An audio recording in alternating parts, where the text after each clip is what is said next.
هعمل معاكم يا حبايبي برياني الفراخ، جميل جدا ما شاء الله. الوصفة معايا بصل مقطعه شرايح. تمام، هنحمر البصل في الزيت اهو زي ما انتم شايفين، شرايح طرنشات كده عشان هحمره كده على في الزيت. تمام، زي ما انتم شايفين كده كده خلاص اتحمر اهو زي الفل اهي. طريقة حلوة جدا كده، حمرناه وهطلعه كده. تمام، يلا بينا نعمل الخلطة في الخلاط. هضيف كده شوية كده من البصل اللي احنا محمرينهم، اللي احنا مكرمينهم. تمام، زي ما انتم شايفين كده.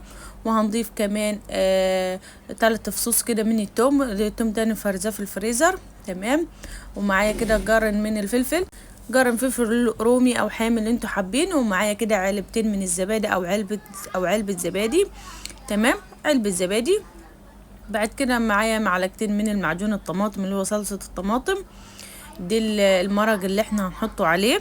تمام، وبعدين معايا كده معلقة كبيرة من الملح اهو زي ما انتم شايفين. ومعايا كده معلقة صغيرة من الكمون، ومعلقة صغيرة من السبع بهارات، ومعايا معلقة صغيرة من الفلفل الاسود، ومعايا كمان شوية كده من الكزبرة. تمام اهو زي ما انتم شايفين كده. ومعايا شوية كده من البابريكا اهو.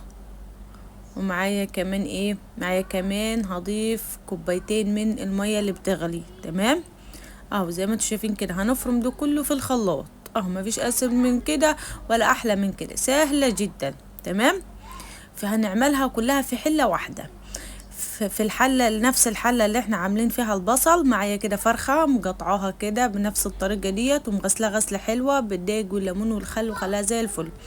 هحمرها كده في الزيت. تمام، لازم تحمريها كده في الزيت، تديها تحميرة كده حلوة وتنصدم كده. شايفين حمرناها ازاي، عاملة ازاي، خطيرة جدا بسم الله ما شاء الله.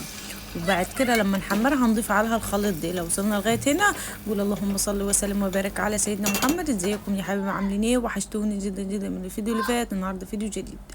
حطيت كده، كان عندي جزرايه، حطيت بشرة كده شويه كده من الجزر حطيته عليها، تديها طعم حلو. لو عندكم بطاطس ضيفوا بطاطس، بس مش كان عندي. هغطيها واسيبها بقى لغايه لما تستوي لمده 5 دقايق كده، لغايه لما تستوي. احنا مش حاطين عليها ميه لسه. تمام اهو كده خلاص حاطين عليها ميه، هنسيبها بقى لغايه لما تستوي.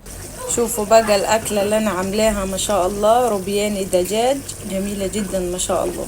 شايفين الجمال، تحفه جدا. وعملت كده رز حبة بحبة، اللي هو رز اصفر مع رز ابيض. تمام، تابعيني لو انتوا مش متابعيني، حطوا لي لايك. وادي الاكله، هنغرف الاكله اهو. شايفين الاكله عامله ازاي، بسم الله ما شاء الله، حاجه كده زي الفل.